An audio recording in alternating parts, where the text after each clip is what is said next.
Dieu, puisque le Coran est défini comme étant la parole incréée du Seigneur subhanahu wa ta'ala. Dieu nous a explicitement demandé et ordonné de faire du prophète sallallahu alayhi wa sallam notre modèle en toutes choses.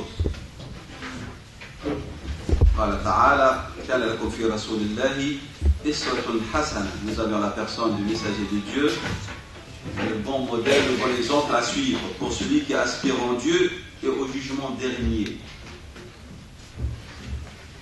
Le fait de suivre le prophète sallallahu alayhi wa sallam a pour finalité d'être un vrai serviteur de Dieu. Car, au-delà de ce que nous présentons et nous définissons l'islam comme étant une religion qui interfère dans le temporel et spirituel et nous axons ces derniers temps sur la dimension sociale, économique, politique et autre de l'islam, sachez avant tout que l'islam est un dîn. C'est-à-dire, c'est une croyance dans la toute-puissance divine, c'est une soumission et obéissance à toute la puissance divine subhanahu wa ta'ala. Ce qu'a défini Rab'i ibn Amr, le compagnon de Rasulullah sallallahu alayhi wa sallam, en disant que Dieu leur a envoyé un prophète et ta'bid an-nas ila rabbil alamin, pour que les gens se soumettent au Seigneur des mondes. La finalité de tout ce que nous disons, de tout ce que nous faisons, même à travers nos civilités de tous les jours où nous voulons mettre en exergue l'islam, en vérité, le but final, c'est la soumission et l'adoration de Dieu. N'oubliez jamais cela. On parle de dîn. Le terme dîn, ce terme arabe, a deux racines. Il est transitif avec la lettre ba, on dit dana bi, ou on dit dana li, ou avec la particule lam. Dana bi, c'est croire en. Et dana li, c'est se soumettre à. On croit en Dieu subhanahu wa ta'ala et on se soumet à Dieu subhanahu wa ta'ala. C'est-à-dire, le début et la finalité, c'est Allah subhanahu wa ta'ala. N'oubliez jamais cela. C'est pour ça qu'on dit Rayatan Allah. Notre but final, stratégique, on va dire, selon le jargon contemporain, c'est Dieu. Rayatuna Allah subhanahu wa ta'ala. La recherche de l'agrément de Dieu. Donc, si nous suivons le modèle du prophète sallallahu alayhi wa sallam, en vérité, c'est parce que nous tendons vers Dieu. Celui qui prétend aimer Dieu, Dieu dit, aimer Muhammad sallallahu alayhi wa sallam. Aimer son modèle. Et le premier aspect de cet amour, c'est de le voir comment est-ce qu'il s'articulait avec la parole de Dieu. Dans tous ses états, cette parole de Dieu, elle est lourde de conséquences. L'assumer, c'est une charge très très importante. Dieu a annoncé à son prophète, sallallahu alayhi wa sallam, Inna sanulqi alayka qawlan thaqila. Nous allons t'envoyer, nous allons descendre sur toi une parole lourde. De conséquences sur ta vie, sur la vie des autres, mais en même temps ce qu'il en résulte au niveau de ta manière d'être. Donc lorsqu'on parle du Coran, je répète, nous parlons de Dieu en l'occurrence. Quelle relation entretenait Rasulullah sallallahu alayhi wa sallam avec Dieu? Par cette intimité qui est le pilier du Coran, puisque le prophète a dit, celui qui veut que Dieu lui parle, qu'il lise le Coran. Et celui qui veut parler à Dieu, qu'il accomplisse la prière. Dans la prière, vous parlez à Dieu. Et lorsque vous lisez le Coran, c'est Dieu qui s'adresse à vous. Donc, quelle était la relation de notre prophète avec Dieu en vérité? Et vous savez très bien, pour ceux et celles d'entre vous qui ont déjà lu la sira de Rasul sallam, toute cette préparation psychologique et autre que le prophète sallam, à laquelle Dieu a entraîné son prophète sallam pour recevoir cette parole lourde de conséquences, une charge. Il y a eu un travail de purification, de tathir, préparer un terrain propice à l'acceptation et le fait d'assumer cette parole. Donc, quelle est la place du Coran dans la vie de Rasulullah sallallahu alayhi wa sallam? La place du Coran dans la vie du prophète sallallahu alayhi wa sallam, comme j'ai dit, c'est égale, elle est à l'égal de la place qu'occupait Dieu subhanahu wa ta'ala dans la vie de Rasulullah sallallahu alayhi wa sallam. Notre prophète s'articulait en tout moment avec Dieu et par Dieu. Il vivait en souvenir permanent de Dieu. Même lorsqu'il allait pour faire ses besoins et il sortait, il demandait pardon à Dieu parce qu'il était forcé de ne pas se souvenir de lui ou de ne pas l'évoquer dans un lieu souillé. C'est pour ça que lorsqu'il sortait, il disait Ghufranak Allahum, je te demande pardon, Seigneur. Notre prophète sallam, donc, il était en état d'éveil en permanence. Cet état d'éveil en permanence, on l'acquiert par la lecture du Coran, mais aussi par la manière de vivre le Coran. Et c'est ce que je vais essayer, Inch'Allah, de démontrer.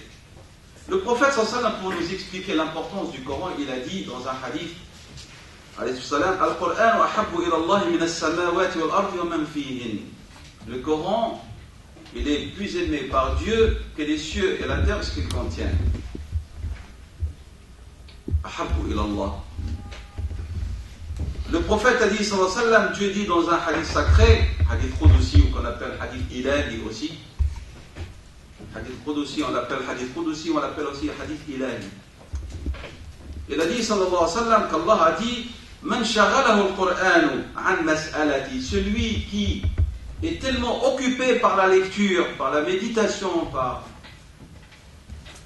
le Coran, à tel point qu'il ne se souvient plus à me demander, à m'invoquer.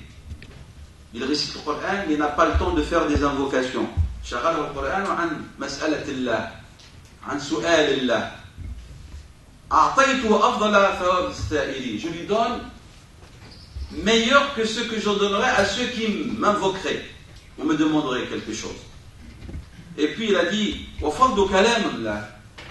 et la prééminence de la parole de Dieu sur la parole de tout autre que lui, c'est comme la prééminence de Dieu sur sa création.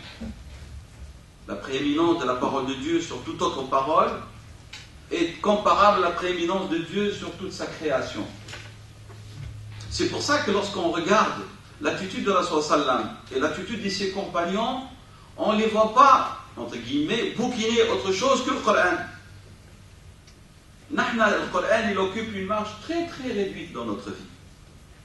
Et toute autre lecture, elle occupe plus que ça. Si l'un d'entre nous arrive à faire son word, c'est déjà pas mal. Un huitième de hizb ou 2 pages par jour, s'il croit qu'il a fait quelque chose d'extraordinaire.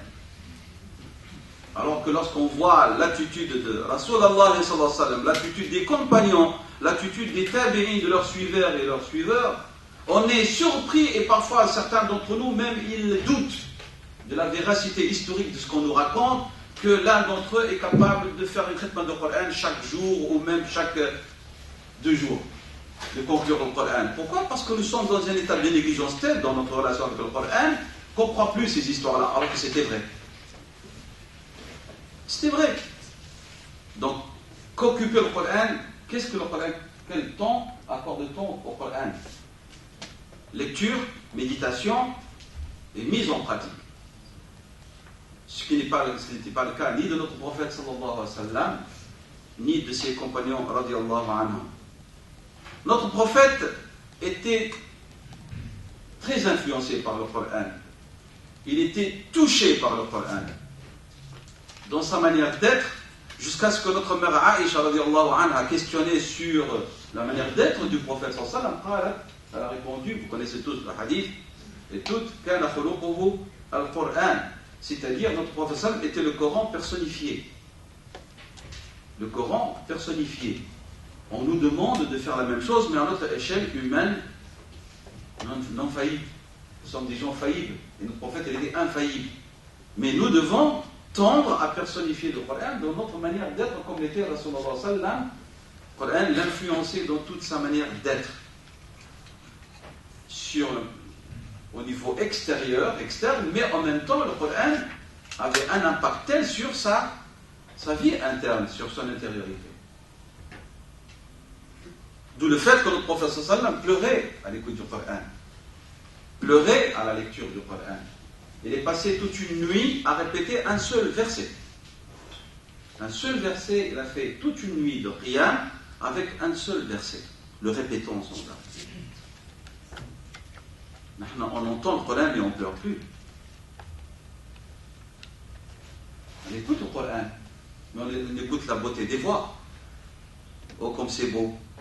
Quoi, le Coran ou la voix du récitateur? Qu'est-ce qui est beau? Moi, je pense qu'en grande majorité, c'est la voix du récitateur. Alors qu'en vérité, la beauté, elle est dans le Coran, pas dans la voix. C'est le Coran qui embellit la voix et non pas le contraire. Sachez-le, le hadith dit cela. C'est la parole de Dieu qui embellit la voix et non pas la voix qui embellit la parole de Dieu. Donc notre prophète sallam réagissait à la lecture du Coran. Et c'est pour ça qu'on le voyait donc influencé et qu'il y a une emprise totale sur lui. Le Coran a une emprise totale sur son être, sallallahu alayhi wa sallam.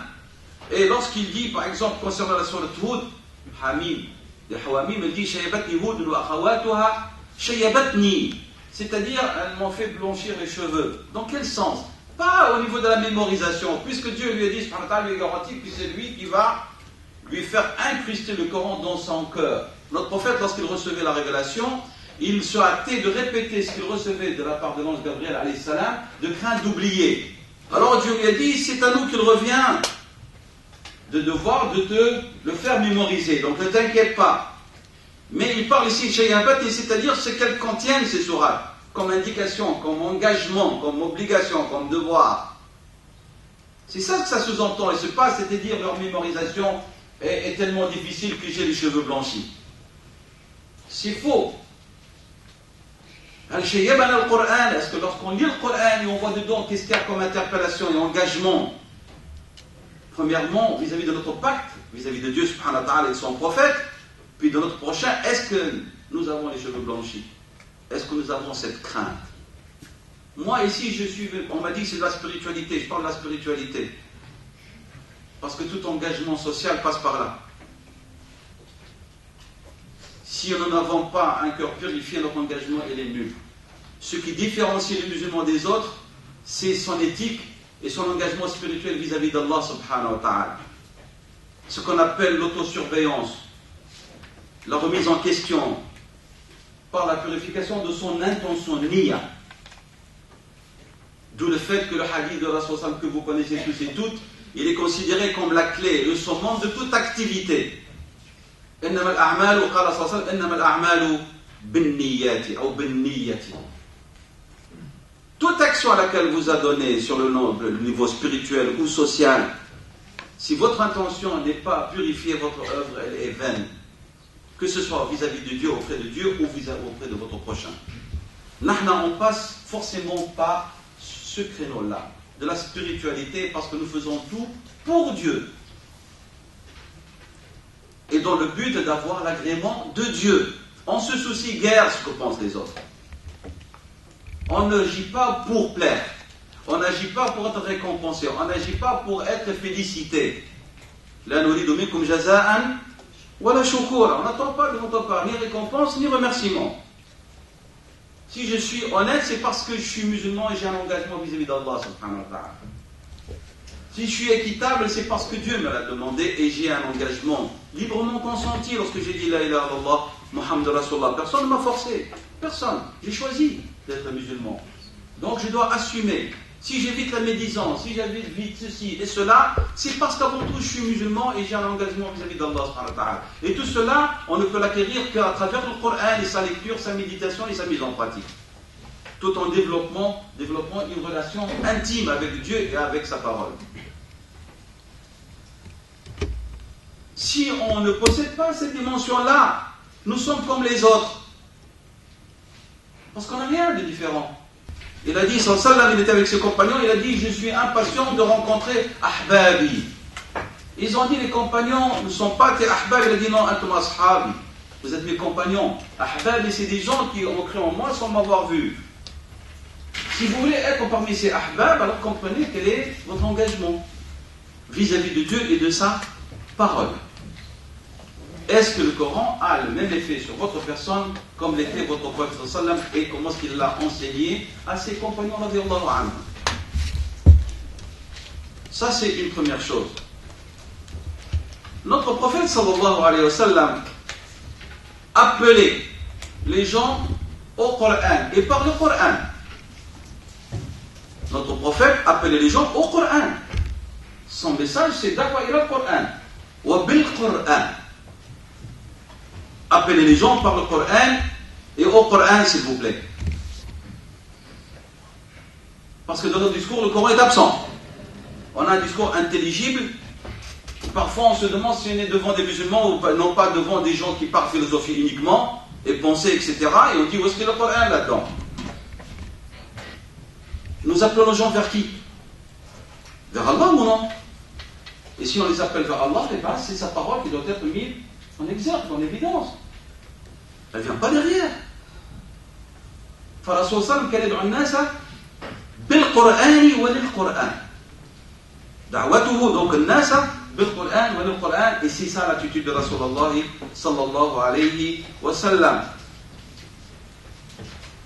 Il demandait à ses compagnons et à nous, qui sont leurs successeurs, بلغوا عني ولو آية. Transmettez de ma part ne serait-ce qu'un verset. C'est pas la forme uniquement, le contenu. Transmettez ne serait-ce qu'un verset. Dans votre famille, dans votre lieu de travail, dans la société, vous articulez. بلغوا عن رسول الله صلى الله عليه وسلم ولو آية. Allah subhanahu wa ta'ala a juré par le Coran. Qaf wal Qur'an al-Majid. Vous comprenez l'importance du Coran. Qaf, c'est un serment par le Coran sublime. Allah subhanahu wa ta'ala, il jure par sa parole sublime. Et lorsque Dieu jure, c'est pour montrer l'importance du sujet. Ibn Majah a rapporté que notre prophète sallallahu alayhi wa sallam a récité la sourate Tabarak lors de la prière du vendredi. Et tous les compagnons ont été touchés et attristés par cette lecture. Donc, vous voyez, toute le khutbah de Jumu'ah, c'est quoi? C'est la lecture de sourate Tabarak. C'est pas un discours. Sur le même bar, il a récité sourate Tabarak. Mais sur le Tabarak, c'est pas n'importe quoi. Hein. C'est 30 versets.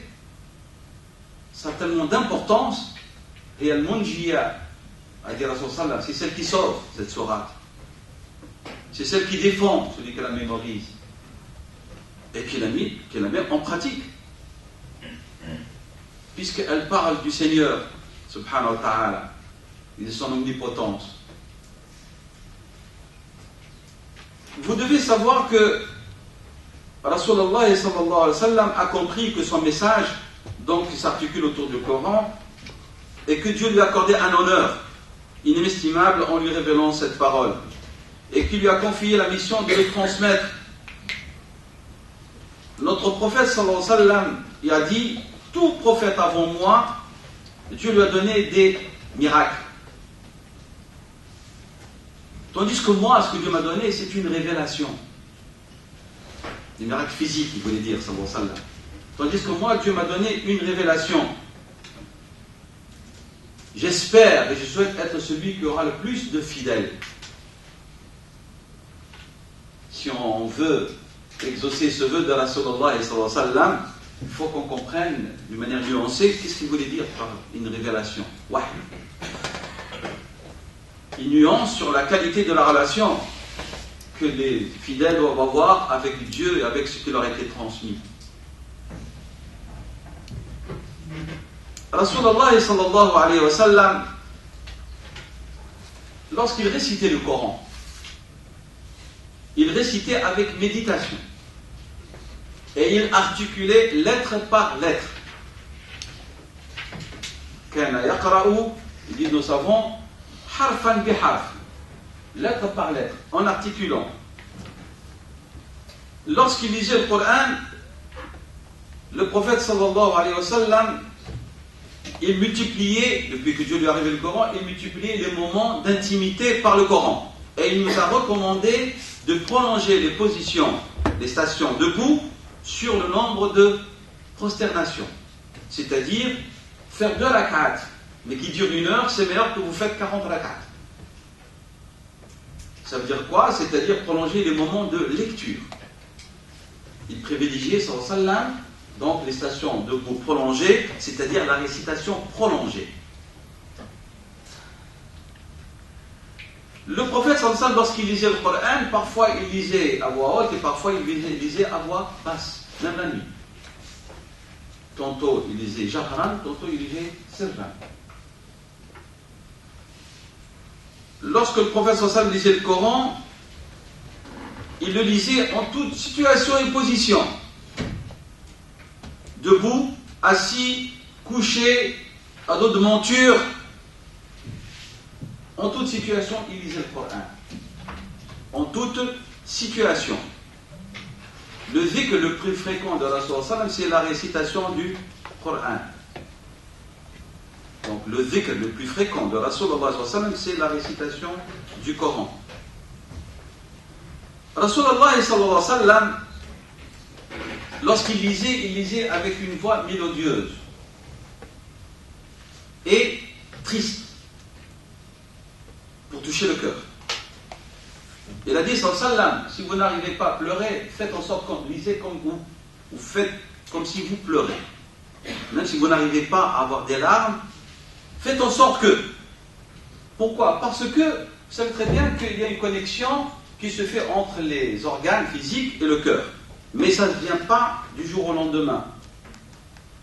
C'est ce que conseille al-arifuna billah. Ils disent al-dhikru awwaluhu kulfa wa akhiruhu ulfa. L'évocation de Dieu, au début, elle est comme une charge. Je vais m'astreindre à lire le Coran et à réfléchir sur son contenu. Je vais m'astreindre à répéter la ilaha illallah et réfléchir sur ce que veut dire l'unicité de Dieu dans toutes ses dimensions.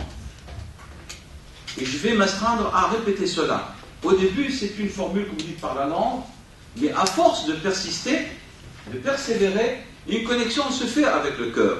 Et votre langue, le cœur va être à l'écoute de votre langue. Mais ça ne se fait pas du jour au lendemain. C'est pour ça que ceux qui ont expérimenté le dhikr disent au début, c'est une charge, takalluf. Et une charge kulfa, taklif. Mais après, il devient une intimité que vous ne pouvez plus vous en défaire. Ça devient quelque chose, entre guillemets, comme un réflexe. Vous marchez dans la rue et votre langue commence à dire la ilaha illallah, votre cœur est à l'écoute. Et vous devez commencer à vous entraîner à cela. Parce que je suis sûr d'une chose, c'est que le dhikr occupe une place très très réduite dans notre vie aussi, comme le Coran. Et dès qu'on parle de dhikr, il y a certains, ils ont tendance à croire qu'on parle de drawsh et de soufisme innové. Ça n'a rien à voir. Quand notre prophète était akthar nati dhikran. C'est celui qui évoquait Dieu le plus, sallallahu alayhi wa sallam. Et nous avons tellement de formules d'évocation authentiques qui prouvent que le prophète était parmi les dhakirin. Dieu dans le Coran, il dit wa dhakirin Allah kathiran wa dhakirati. Et ceux qui évoquent fréquemment Dieu et celles qui l'évoquent fréquemment. Dhikrullah. Dhikrullah revivifie le cœur comme l'eau revivifie la terre morte. Au lieu de marcher dans la rue et vous pensez à rien du tout, ou d'être dans le bus, dans le tram ou dans votre voiture à penser à n'importe quoi, apprenez à évoquer Dieu subhanahu wa ta'ala et à répéter la ilaha illallah ou subhanallah ou alhamdulillah ou la ilaha illallah ou Allahu akbar. Le prophète a dit par laquelle vous commencez, c'est bon. Soit vous commencez par subhanallah ou par alhamdulillah. L'important c'est 4 formules. Asseyez-vous. Apprenez vous n'apprenez pas trop de Coran, mais bien répétez Qul Huwallahu ahad. Le tiers du Coran. Lisez le Coran, il n'y a pas un Coran meilleur que l'autre, il n'y a pas le Baqara meilleur que Surat An-Nas. Kullu kalamullah. Occupez votre langue par l'évocation de Dieu et par la lecture du Coran, par ce que vous possédez. Et vous allez voir comment vous allez être transformé à l'intérieur, et vous allez voir comment est-ce que vous allez être transformé dans votre manière d'être avec les autres. L'évocation du Coran va influencer votre manière d'être. Au lieu de se plaindre des autres, essayez de vous modifier vous-même, de faire ce travail de tahliya par vous-même. Tahliya, c'est-à-dire le vidange, ou tahliya, c'est-à-dire vous allez avoir une nouvelle parure qui va donner une douceur spéciale à votre cœur et qui va vous donner après une manière d'être différente. Ce sont des choses dont chacun d'entre nous est capable de faire. Notre prophète sallam tenait à réciter le Coran chaque jour, une lecture journalière. Allah subhanahu wa ta'ala lui a demandé cela. Dans la sourate An-Naml, les fourmis, le prophète Dieu dit إنما أمرت أن أعبد رب هذه البلدة الذي حرمها وله كل شيء وأن أتلو القرآن. Dieu lui a ordonné de réciter le Coran. La sourate des fourmis, les versets 92, 91, 92. Et donc c'est pour ça que le prophète récitait le Coran. Vous savez très bien qu'il lui était, c'était une obligation pour notre prophète de veiller les nuits. Qiyam al-layl était un devoir pour le prophète sallallahu alayhi wa sallam. Pour nous, c'est un acte recommandé. Mais pour Rasulullah sallallahu alayhi wa sallam, al-qiyam était wajib fi haqqihi. Dieu lui a demandé de réciter le Coran. La lecture du Coran, c'est-à-dire c'est le message en vérité de l'islam, éclaircit devant le croyant le chemin et le but à atteindre. Et c'est pour ça que le prophète, le chemin était clair pour lui et le but était clair. Lorsqu'on lui a donné le choix entre la vie d'ici-bas et Dieu, il a choisi Dieu, sallallahu alayhi wa sallam. Il a dit, Abdul Khuyya, un serviteur, on lui a donné le choix. Il a choisi Allah, subhanahu wa ta'ala. Lorsque vous allez lire le Coran d'une manière réfléchie, consciente, avec toute cette spiritualité qui l'accompagne, le chemin va être clair pour vous et le but il va être très clair. Moi, je ne comprends pas qu'un ou une musulmane vive dans le désarroi. Je ne comprends pas un musulman, une musulmane à qui Dieu révèle cette parole sacrée, il vit des crises. Il a besoin d'un psy. Je ne comprends pas. Je ne comprends pas. Où est le Coran dans notre vie? Où est le salat dans notre vie? Où est le dhikr dans notre vie? Dieu n'a pas dit très certainement par l'évocation de Dieu les corps s'apaisent. Et le meilleur des dhikr, c'est la parole de Dieu, c'est le Coran. Si les musulmans ils sont perturbés, c'est qu'ils n'évoquent pas Dieu. C'est qu'ils se souviennent que peu de Dieu. C'est qu'ils lisent la parole de Dieu, une lecture superficielle, qui n'influence pas leur manière d'être. Les musulmans et les musulmans sont tristes pour des problèmes de divorce, des problèmes d'échec scolaire, des problèmes d'échec de couple, des problèmes de stérilité, et je ne sais pas quoi. Mais si vous lisez le Coran, tout cela est évoqué.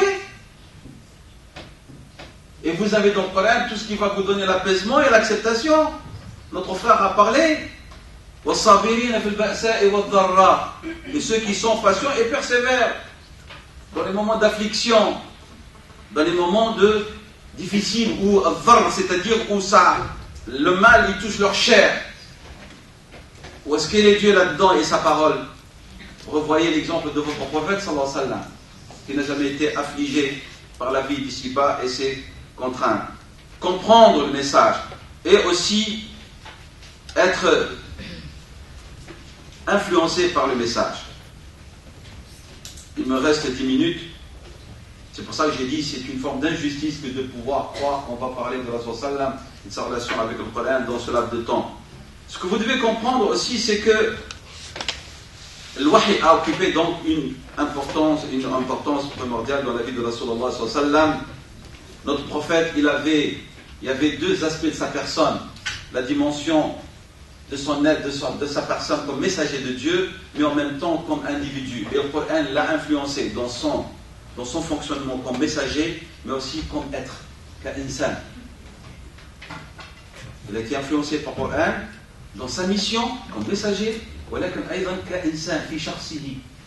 dans sa relation avec ses épouses, dans ses relations avec ses amis, dans ses relations avec ses ennemis, dans ses relations avec les choses, d'une manière générale.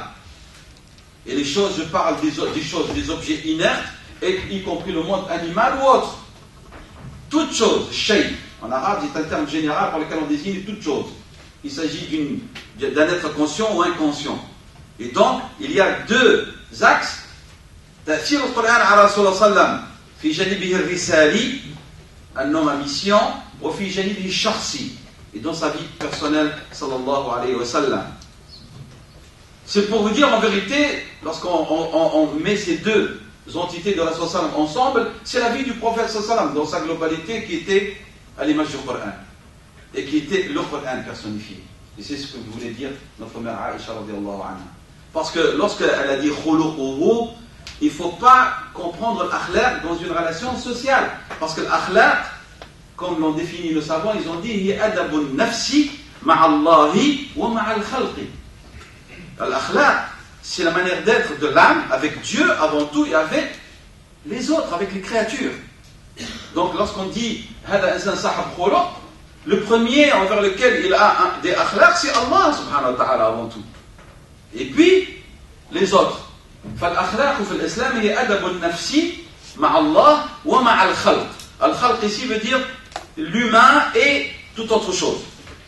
Il y a une manière d'être, une éthique, il y a une adab, une manière, donc des règles qui régissent le fonctionnement de l'âme.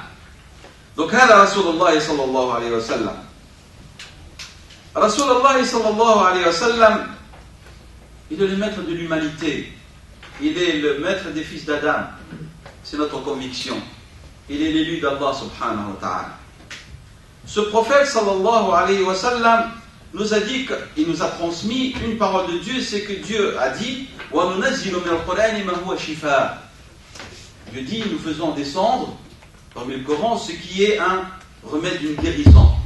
Ce n'est pas la guérison uniquement physique, mais la guérison aussi d'ordre psychologique et spirituel et autres. User de ce Coran, comme notre prophète sallallahu nous l'a montré, il l'a exercé comme remède pour solutionner les problèmes de votre vie. Le message de Sayyidina Muhammad sallallahu alayhi wa sallam est une lumière, Nour, par lequel il a sorti les hommes des ténèbres vers la lumière de la guidance. Et ce message, il vient aussi min Allah alladhi huwa an-nur, de la part de Dieu qui est la lumière, puisque parmi les noms de Dieu, an-nur. Et dans le Coran, Dieu appelle son prophète sallam Nour. Et c'est pour conclure un message dont le Seigneur est lumière, et le livre révélé est lumière, et le messager est lumière. Comment ces fidèles peuvent-ils vivre dans l'égarement et dans les ténèbres et l'obscurité de l'égarement ou de l'innovation ou de la détresse? Si je peux conclure en 2 mots cette petite intervention, c'est que Rasulullah sallallahu alayhi wa sallam a fait du Coran l'axe de sa vie. Et il a appelé les hommes au Coran et par le Coran. Et il l'a personnifié ce Coran dans sa manière d'être, dans sa relation avec Allah subhanahu wa ta'ala et avec les autres. Si nous les musulmans, ceux qui vivent dans ce contexte historique, en ce moment bien précis de l'histoire, nous voulons être fidèles à ce message et à ce messager, eh bien, nous devons nous remettre en question par rapport à notre relation avec le Coran, ce qui veut dire avec Dieu subhanahu wa ta'ala, puisqu'en fin de compte le but primaire et final c'est que nous soyons des serviteurs de Dieu subhanahu wa ta'ala, ibad. Et le terme ibad n'est pas un terme péjoratif, même si c'est un honneur. Allah subhanahu wa ta'ala a appelé Sayyidina Muhammad abd pour l'honorer. Subhanalladhi asra bi'abdihi. Il a dit pour honorer et montrer l'élection privilégiée de certains serviteurs, il a dit wa ibadur rahman. En les attribuant à lui comme étant ses serviteurs, c'est un qualificatif d'honneur. Donc le but en vérité, c'est que nous soyons des serviteurs pieux de Dieu subhanahu wa ta'ala, et cela ne peut se faire qu'à travers la parole de Dieu. أسأل الله سبحانه وتعالى يجعلني وإياكم ممن يستمع القول فيتبعون أحسنه وصلى الله على سيدنا محمد وعلى آله وصحبه وسلم.